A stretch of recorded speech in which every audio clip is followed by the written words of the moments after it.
भारत में जाति व्यवस्था एक प्राचीन और जटिल सामाजिक पदानुक्रम है। यह व्यवस्था जन्म के आधार पर लोगों को विभिन्न वर्णों में विभाजित करती है, जिससे सामाजिक और आर्थिक गतिशीलता सीमित हो जाती है। दलित, जिन्हें पहले अछूत कहा जाता था, इस पदानुक्रम में सबसे निचले पायदान पर हैं। प्राचीन हिंदू ग्रंथों जैसे कि मनुस्मृति में वर्ण व्यवस्था का उल्लेख मिलता है।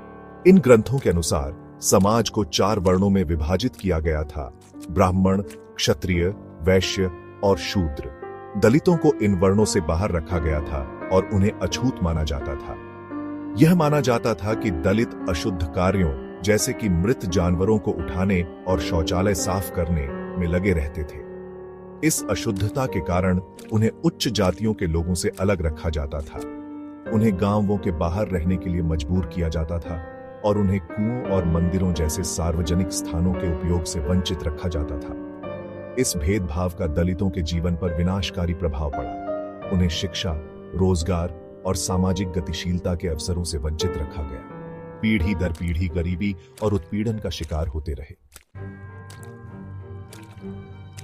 भारत में जाति व्यवस्था सिर्फ सामाजिक पदानुक्रम तक सीमित नहीं थी।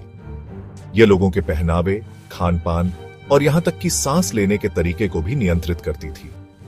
दलितों को अक्सर अपमानजनक नियमों का पालन करने के लिए मजबूर किया जाता था, जो उनकी निम्न सामाजिक स्थिति को दर्शाते थे। दलितों को कम कपड़े पहनने का आदेश इस भेदभाव का एक भयावह उदाहरण था। कुछ क्षेत्रों में उन्हें केवल कमर तक कपड़े पहनने की अनुमति थी, जबकि उच्च जातियों की महिलाओं को अपने शरीर को पूरी तरह से ढकने की अनुमति थी। इस प्रथा के पीछे कई कारण थे, जिनमें से एक था दलितों को अपमानित और नीचा दिखाना। कम कपड़े पहनने से उन्हें लगातार याद दिलाया जाता था कि वे उच्च जातियों से हीन हैं। इसके अलावा कम कपड़े पहनना उनके लिए शारीरिक रूप से भी असुविधाजनक और खतरनाक था, खासकर जब वे खेतों या जंगलों में काम करते थे। यह प्रथा दलितों के शोषण और नियंत्रण को बनाए रखने के एक तरीके के रूप में भी काम करती थी। सदियों से उत्पीड़न और भेदभाव का सामना करने के बावजूद दलितों ने कभी भी अपनी आवाज उठाने और अपने अधिकारों के लिए लड़ने से गुरेज नहीं किया। इतिहास गवाह है कि दलितों ने इस क्रूर व्यवस्था को चुनौती देने के लिए कई विद्रोह और आंदोलन किए। तमिलनाडु में 19वीं सदी में शानार विद्रोह इसका एक ज्वलंत उदाहरण है। शानार समुदाय, जो परंपरागत रूप से ताड़ी निकालने का काम करता था, ने उच्च जातियों द्वारा थोपे गए अत्याचारों और अपमानजनक नियमों के खिलाफ विद्रोह कर दिया। इस विद्रोह ने दलितों के प्रति व्याप्त क्रूरता और शोषण को उजागर किया और सामाजिक सुधारकों का ध्यान इस ओर आकर्षित किया।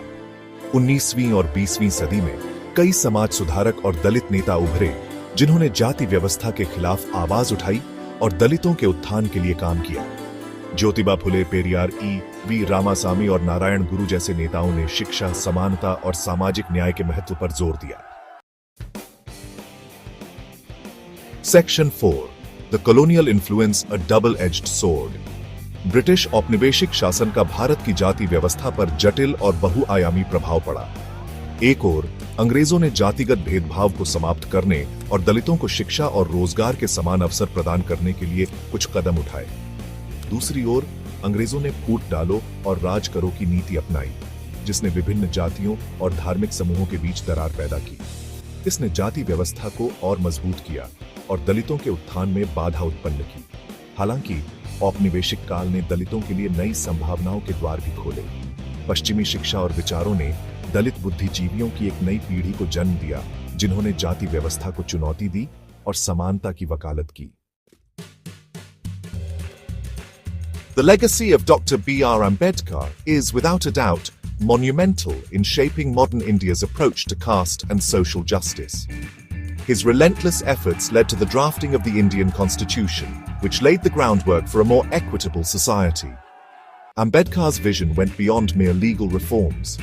He aspired for a society where caste would be eradicated entirely.